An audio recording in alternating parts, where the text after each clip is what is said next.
Welcome to my YouTube channel Safal education. आज हम लोग पढ़ेंगे क्लास 11 की फिजिक्स, है ना। इसमें कुछ गड़बड़ी हो गई थी, चलिए कोई नहीं। तो हम लोग पढ़ना क्या है, शुद्ध कलन द्वारा शुद्ध गतिक समीकरण। पहला समीकरण ये, दूसरा ये, तीसरा ये।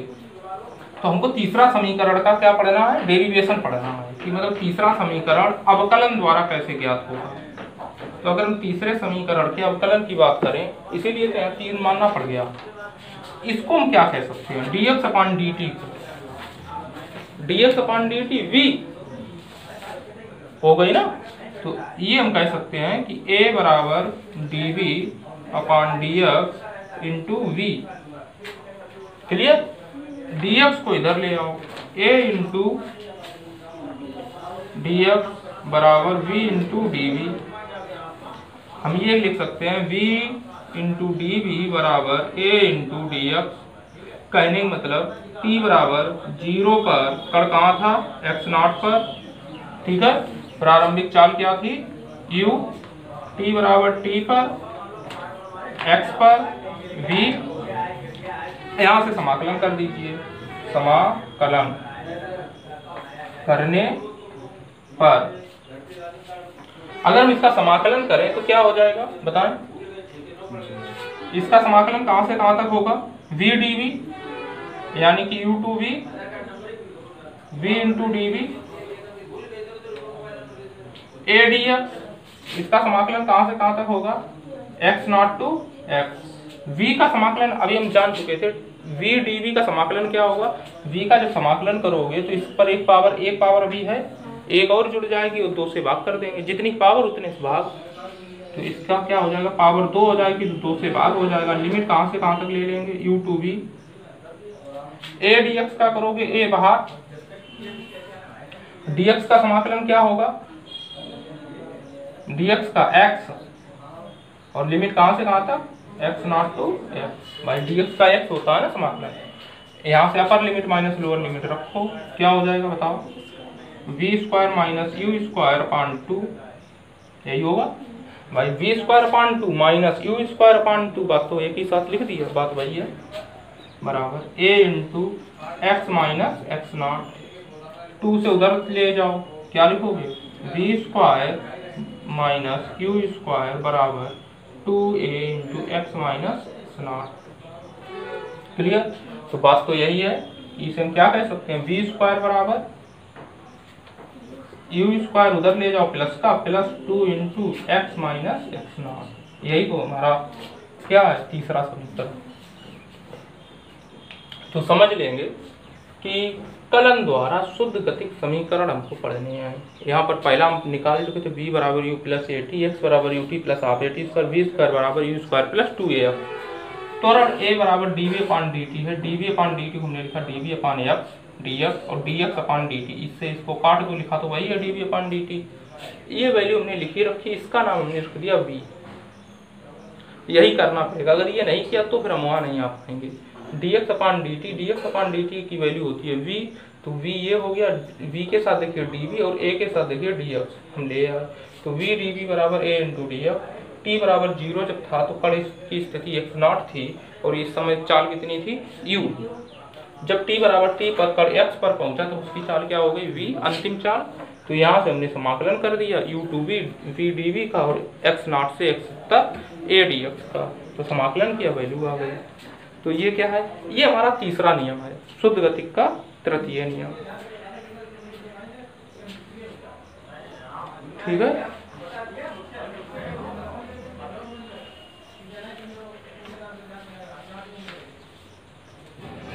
ठीक है। तो ये आपका यहाँ तक हो गया। अगला जो पॉइंट है वो एक अच्छा पॉइंट है ना, कि किसी क्षण, किसी भी क्षण की स्थिति कब क्या होगी, है ना। वो एक अच्छी चीज है जानने के लिए, कि हम कहें इस चीज को हम समझा दे रहे हैं कि इधर सुन ले, समझ ले। जैसे हम कहें t बराबर 2 सेकेंड, t बराबर 2 सेकेंड पर कण 20 मीटर पे था। ठीक है। और अगर हम यही ये कहें t बराबर 10 सेकेंड में कण t बराबर 100 मीटर पे पहुंच गया, कुछ भी समझ लें, t बराबर 2 सेकेंड में कण 20 मीटर पे था, t बराबर 10 सेकेंड में 100 मीटर पे पहुंच गया, तो ये क्या है 10 मीटर में t का मान कितना है 10 मीटर, ठीक है, t का मान क्या है 10 मीटर, t का मान कितना है 10 सेकेंड, 10 सेकेंड में 100 मीटर पे पहुंचा, 1 से लेकर 10 सेकेंड तक। ये क्या t बराबर 2 सेकेंड में कहाँ पर पहुंचा 20 पर। लेकिन हम अगर ये कहें t बराबर, अब हम यहाँ से एक बात समझिए, t बराबर 2वें सेकेंड, 2वें सेकेंड का मतलब क्या हुआ 2 सेकेंड तक आते आते पहले t बराबर 1 सेकेंड आया होगा और फिर 2, मान लीजिए 1 सेकेंड पे 10 हुआ तो दूसरे सेकेंड में कितना होगा 10। भाई 2वें सेकेंड और 2 सेकेंड में अंतर है, 2 सेकेंड में 20 मीटर चला तो 2वें सेकेंड में कितना चलेगा, है ना। अगर 1 सेकेंड में 10 है और 2 सेकेंड में 20 है तो 2वें सेकेंड में कितना चला होगा 10। बात समझ में आ रही। हम पर्टिकुलर 2 सेकेंड की वैल्यू नहीं निकालेंगे, किसकी 2वें सेकेंड में कितना चलेगा। मान लीजिए 9 सेकेंड तक वो 80 मीटर चला 9 सेकेंड में, ठीक है, 9 सेकेंड में 80 मीटर है तो 10वें सेकेंड में कितना चला होगा 10वें सेकेंड, हम चलिए 9वें सेकेंड की वैल्यू 1550 ही मान ले रहे हैं, 9वें है ना, 9 सेकेंड में कितना 9 सेकेंड में 85 मीटर, तो 10वें सेकेंड में कितना चला होगा 15 मीटर, तभी तो 100 हुआ। हम पर्टिकुलर 10वें सेकेंड की बात कर रहे हैं, ना कि 10 सेकेंड की, समझ रहे। पर्टिकुलर 9 और 10 के बीच जो 1 सेकेंड है उस 1 सेकेंड में कितना चल गया, यानी कि 10वें सेकेंड में। बात कुछ पल्ले पड़ रही है। जैसे 2 सेकेंड में 20 मीटर है, अगर 1 सेकेंड में वो 15 चला तो 2वें सेकेंड में कितना चला होगा 5 मीटर, 2वें सेकेंड में 5 मीटर, जबकि 2 सेकेंड में 20 मीटर, है ना। तो एक नोट है, देख लीजिए, छोटा सा एक नोट होगा, देखिए उसमें लिखा होगा टीवें सेकेंड में कण की स्थिति, ऐसा कुछ होगा, है ना। टीवें सेकेंड समझ रहे, जैसे 10वें सेकेंड, 20वें सेकेंड, 9वें सेकेंड, 8वें सेकेंड, तो उसी तरीके से टीवें सेकेंड में गतिमान वस्तु का विस्थापन, तो हम यहाँ क्या कह सकते हैं, माना कण का प्रारंभिक वेग अगर u है, लिखने से टीवें सेकेंड में विस्थापन, टीवें सेकेंड में विस्थापन, है ना। प्रारंभिक वेग u, अंतिम वेग v, है ना। अंतिम वेग क्या है v है। नियत त्वरण, नियत त्वरण मतलब त्वरण ना घट रहा है ना बढ़ रहा है, यानी नियत त्वरण क्या है a है, और सरल रेखा में गतिमान है, ठीक है। तो हम यहाँ से कुछ वैल्यू फाइंड कर लेते हैं। अब मुझे ये बताइए t सेकेंड में, हम t सेकेंड लिख रहे हैं, t में सेकेंड नहीं, t सेकेंड में स्थिति, t सेकेंड में स्थिति क्या होगी बताएं, xt, भाई सफिक्स में t लगा लिया, xt बराबर कितना ut plus half at square, यही तो होती है स्थिति के लिए फार्मूला। अगर हम यहाँ से ये कहें t-1 सेकेंड में स्थिति, भाई t सेकेंड में अगर स्थिति इतनी है तो t-1 सेकेंड में स्थिति थोड़ी और कम रही होगी, तो ये कितना हो जाएगा x ऑफ t-1 बराबर u into t-1 plus half into a into t-1 whole square. Clear, इसे ओपन कर दो, ओपन करो, ut minus u plus half a into t square plus 1 minus 2t। Clear. तो अब हमको क्या निकालना है, पर्टिकुलर टीवें सेकेंड में, पर्टिकुलर टीवें सेकेंड में। तो हम यहाँ से क्या कह सकते हैं कि अगर हम पर्टिकुलर टीवें सेकेंड में। तो समझने की कोशिश करना, ये t-1 है, ये t है, बड़ा कौन सा है, t बड़ा है। अगर t से हम t-1 घटा दें तो हमारा पर्टिकुलर 1 सेकेंड बचेगा भाई। अगर हम t से t-1 घटा दें कितना बचेगा, t-t+1 कैंसिल हो गया, 1 बचा। तो पर्टिकुलर वैल्यू तो 1 सेकेंड की आई, लेकिन ये 1 सेकेंड कौन सा, t सेकेंड, 20वां सेकेंड, 19 सेकेंड नहीं, 19 तो कैंसिल हो गई। मान लीजिए इसकी वैल्यू 19 है, ठीक है, मान लीजिए इसकी वैल्यू क्या है, 20 है। 20 माइनस हम कितना लिखेंगे, 20 माइनस 1, 19 को हमने लिख लिया भाई। 20 से 19 घटाओगे 1 बचेगा, लेकिन हमने लिखा 20 माइनस 1, तो ये कितना हो गया, 20 माइनस 20 प्लस का 1। हम पर्टिकुलर 1 सेकेंड की वैल्यू निकाल रहे हैं, और ये 1 सेकेंड क्या है, ये 1 सेकेंड क्या है, 20वां सेकेंड। ये 1 सेकेंड क्या है, 20वां सेकेंड है ना, t-वां सेकेंड। बात समझ में आ रही है, ये 1 सेकेंड है, और अगर इसे है तो 1 सेकेंड, लेकिन 20वां सेकेंड, 20वां सेकेंड भी तो 1 ही सेकेंड होगा।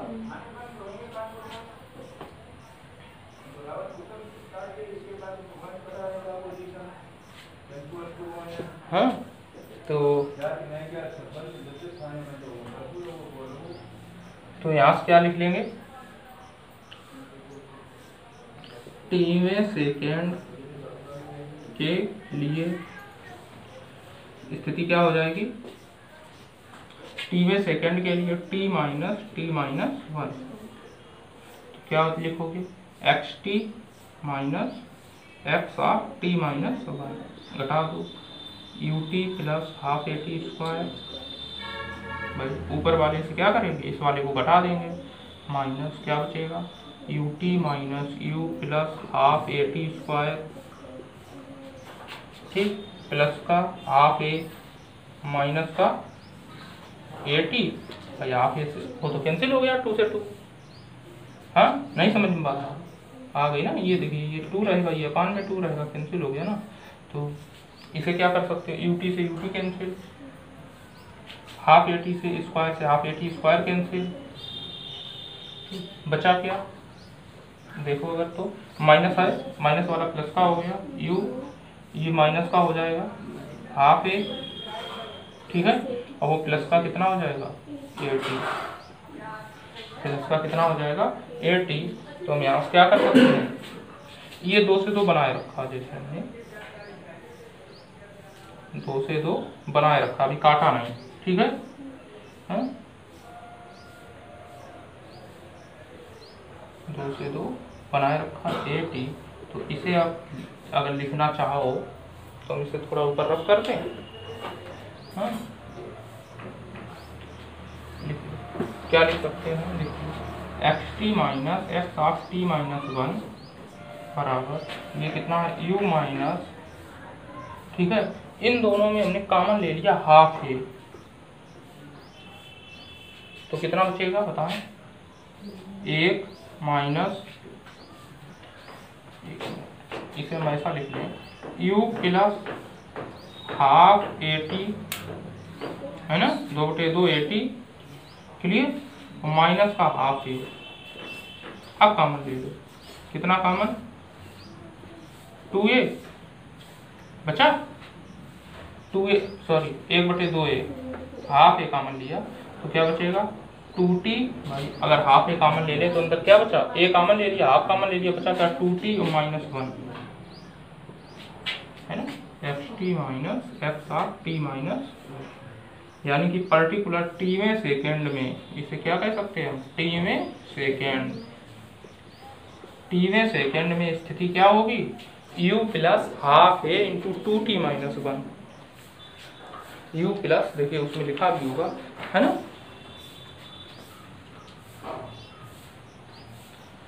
ठीक।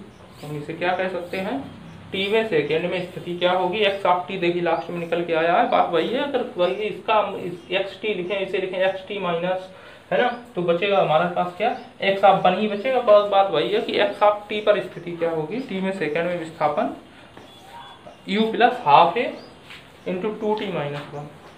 नहीं समझ में आई बात, फिर से बताऊं। हाँ,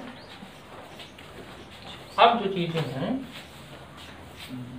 वो समझने वाली है।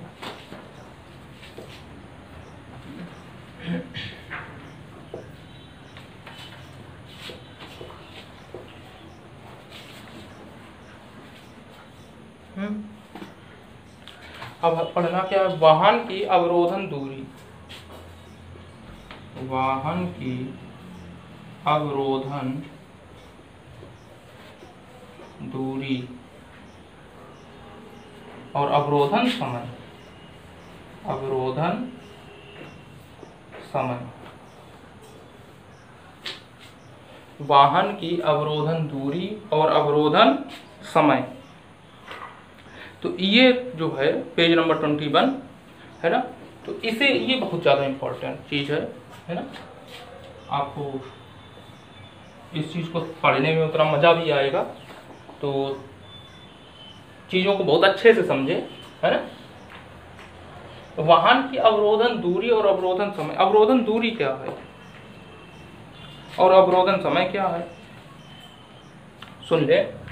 देखिए एक सिंपल सी चीज़ समझिए, अगर आप कोई साइकिल चला रहे हैं या कुछ भी है ना, साइकिल में तो कभी कभी ऐसा हो जाता है, लेकिन अगर आप बाइक चला रहे हैं तो ये बताएं, जब आप ब्रेक लगाते हैं, अवरोधन का मतलब क्या है, ब्रेक, ब्रेकर को अवरोध बोलते हैं, अवरोधन बोलते हैं ना, है ना। आगे ब्रेक है, ब्रेकर है, अवरोधन है ना। तो जब ब्रेक लगाते हैं, अवरोध कर लगाते हैं, यानी जब ब्रेक लगाते हैं तो ब्रेक लगाने के बाद क्या बाइक तुरंत की तुरंत वहीं जाम हो जाती है?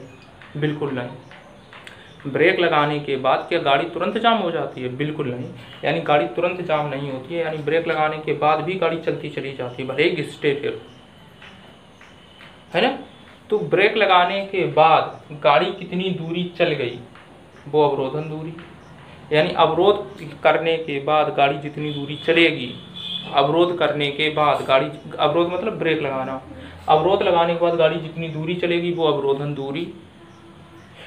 अवरोध करने के बाद यानी कि ब्रेक लगाने के बाद गाड़ी को रुकने में जो समय लगेगा, यानी पूरी तरह से रुक जाने में जितना समय, ब्रेक लगाने के बाद की बात कर रहे हैं, यानी आपने ब्रेक लगाई मान लीजिए 12:51 पे और गाड़ी रुकी जाके 12:57 पर, यानी कि अवरोधन समय कितना हुआ? 6 सेकेंड। ठीक है, ऐसे नहीं 12:57 तक अवरोधन समय कर दो, 12:51 पे ब्रेक लगाई, 12:57 पे रुकी, तो कितना समय? 6 सेकेंड का जो समय लगा वो है अवरोधन समय। और ब्रेक लगाने के बाद मान लीजिए गाड़ी 3 मीटर खिसक गई, तो अवरोधन दूरी कितनी हुई? 3 मीटर। ठीक है, तो आगे एक नंबर देखिए, अगर हम इसे एक पॉइंट में समझें कि ब्रेक लगाने के बाद गाड़ी को रुकने में जो दूरी तय करेगी, गाड़ी पूरी तरह से रुकने में जितनी दूरी एक्स्ट्रा चल जाएगी वो अवरोधन दूरी, जितना रुकने में जो समय लगेगा वो अवरोधन समय, यानी पूरी तरह से रुकने में जो समय लगेगा वो अवरोधन समय। अवरोधन दूरी को हम कहते हैं ds, और इसे क्या कहते हैं? है ना, सॉरी इसे क्या कहेंगे? अच्छा ds और वो ts, सॉरी, है ना, ds। तो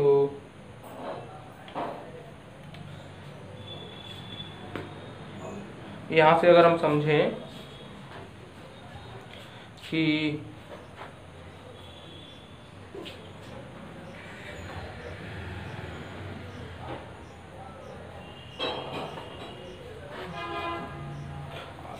मान लीजिए ये 2 पॉइंट है, तो बात को दोनों पॉइंट हमने लिख के दिए है ना। ब्रेक लगाने में वाहन में जो दूरी, वाहन दूरी जितनी दूरी चलता है उसे अवरोधन दूरी कहते हैं, है ना। और जितना अवरोधन जो पूरी तरीके से रुकने में जो समय लगता है उसे अवरोधन समय कहते हैं। तो हमको पढ़ना क्या है कि अवरोधन दूरी और अवरोधन समय के लिए फार्मूले बनाने हैं। अगर फार्मूलों की बात करें तो हम क्या यहाँ पर फार्मूला किस आधार पर बनेगा कि जब कोई गाड़ी होगी वो एक सीधी रेखा में चल रही हो, जब कोई गाड़ी जो हो वो एक सीधी सड़क पर चल रही हो। ये सड़क कैसी है? सीधी सड़क। ठीक है, इस और ये इसका प्रारंभिक वेग क्या है? u। ठीक है, माना कोई गाड़ी u वेग से चल रही है। ठीक है, ब्रेक लगाने के बाद, ब्रेक लगाने के बाद बताएं, ब्रेक लगाने के बाद क्या होगा? ब्रेक लगाने के बाद जो त्वरण होगा, सिंपल चीज बताएं, जो त्वरण होगा वो किस में बदल जाएगा? मंदन में। ये तो हम कई बार बता चुके हैं कि अगर चाल धीमी कर दें तो त्वरण किस में बदल जाता है? मंदन में। ब्रेक लगाने के बाद त्वरण कहाँ बदल गया, मंदन में, तो ये जो मंदन होगा वो कितना हो जाएगा, -a। अंतिम वेग कितना हो जाएगा जब गाड़ी पूरी तरीके से रुक जाएगी, अंतिम वेग v बराबर 0, प्रारंभिक वेग u, ठीक है ना। और ब्रेक लगाने के बाद चली गई दूरी कितनी हो जाएगी, अवरोधन दूरी ds, अवरोधन दूरी ts। तो यहाँ से अगर हम देखें तो हम फार्मूला क्या जानते हैं, v² बराबर u² प्लस 2ax, हम फार्मूला जानते हैं v² बराबर u² प्लस 2ax। समीकरण ये कौन सा है, तीसरा। तो अंतिम वेग कितना है, 0 का स्क्वायर बराबर प्रारंभिक वेग u का स्क्वायर प्लस 2 × -a, मंदन x का कितना दूरी चल गया, x नहीं ds।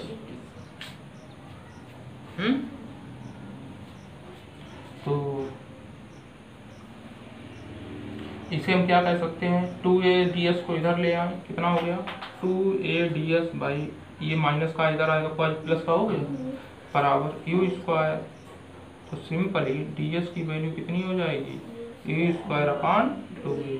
यानी कि ब्रेक लगाने के बाद गाड़ी जो दूरी चलेगा वो कितनी दूरी चलेगा, u²/2a। बात समझ में आई, ब्रेक लगाने के बाद गाड़ी कितनी दूरी चलेगा, u²/2a। अब हम लोग बात कर लेते हैं अवरोधन समय पर, किस पर, अवरोधन, ये क्या है, अवरोधन दूरी। अब किसकी बात कर लेते हैं, अवरोधन समय। अवरोधन समय के लिए आप पहले समीकरण लिखें, अवरोधन समय निकालने के लिए v बराबर u प्लस at, ठीक है। अंतिम वेग कितना हो गया, 0, अंतिम वेग कितना हो गया 0, प्रारंभिक वेग u, क्योंकि अंतिम वेग 0 हो जाएगा तभी तो गाड़ी रुकेगी, है ना, प्लस 1 किस में बदल गया, -a में, t किस में बदल गया, ts में। तो यहाँ से ts को इधर ले आओ तो कितना बचा, a × ts बराबर u, तो ts की वैल्यू u/a, u/a। तो अवरोधन जो समय, ये क्या है, अवरोधन दूरी, और वो क्या है, अवरोधन समय। और ये क्या है, अवरोधन समय। कहने का मतलब अब आप क्या फाइंड कर सकते हैं कि ब्रेक लगाने के बाद गाड़ी कितनी दूरी चल जाएगी, और ये भी फाइंड कर ले जाओगे ब्रेक लगाने के बाद पूरी तरीके से रुकने में कितना समय लगेगा। दोनों चीजें आप निकाल सकते हो कि गाड़ी में ब्रेक लगाई तो कितने समय में ये रुक जाएगी, है ना। तो और कितनी दूरी चल जाएगी, है ना। हालांकि जो रेसर होते हैं बाइक वाले या वैसे कार वाले, उनको ये सब पढ़ाया नहीं जाता है ना, फार्मूला निगमन, लेकिन उनको इतना बताया जाता है कि इस तरीके से फार्मूला है ना, ये सब चीज़ें होती हैं। तो गाड़ी की स्पीड उनको पता ही रहती है, हमारी गाड़ी इतनी तेज चल रही है, तो स्पीड से वो उनको तुरंत मतलब उनकी गाड़ी में तुरंत एक्सेलरेशन निकलता रहता है, तुरंत इस समय इतना है, तुरंत इतना है, ठीक है। और चाल तुमको पता ही थी, प्रारंभिक चाल इतनी थी, तुरंत पता चल रहा है। तो जब ब्रेक लगाते हैं, मान लीजिए ब्रेक है ना, जो रेसर होते हैं उनको पता रहता है कि अगर हम ब्रेक यहाँ से लगाएंगे तो तिराहे तक रुक जाएगी, कितनी दूरी चल जाएगी, दूरी तुरंत निकल के आ जाएगी, ब्रेक लगाने के बाद इतनी दूरी पे रुक जाएगी, तो ब्रेक लगाई वहाँ तक रुक जाएगी, मतलब एक्सीडेंट होने कम से कम संभावना है। कितना समय लग जाएगा, इतना समय लग जाएगा ब्रेक लगाने के बाद, है ना। तो यही है। इसमें एक सवाल दिया गया है, उस सवाल पे बात कर लें। बात समझ में आई। ये प्रश्न किस आधार पे है कि ब्रेक लगाने के बाद गाड़ी कितनी दूरी तक फिसलती चली जाती है ना। ब्रेक लगाने के बाद गाड़ी कितनी दूरी तक फिसलती, और भले ही कोई गिर पड़े ब्रेक लगाने के बाद, लेकिन ऐसा नहीं कि गाड़ी यहाँ से फिसली तो फिसलती चली जाए, वो चाल पर निर्भर करता है ना। क्योंकि था ना ds बराबर u² / 2a, तो प्रारंभिक चाल कितनी थी जब ब्रेक लगाई तब, यानी कि जब ब्रेक लगा रहे उस समय चाल कितनी थी, वही प्रारंभिक चाल है।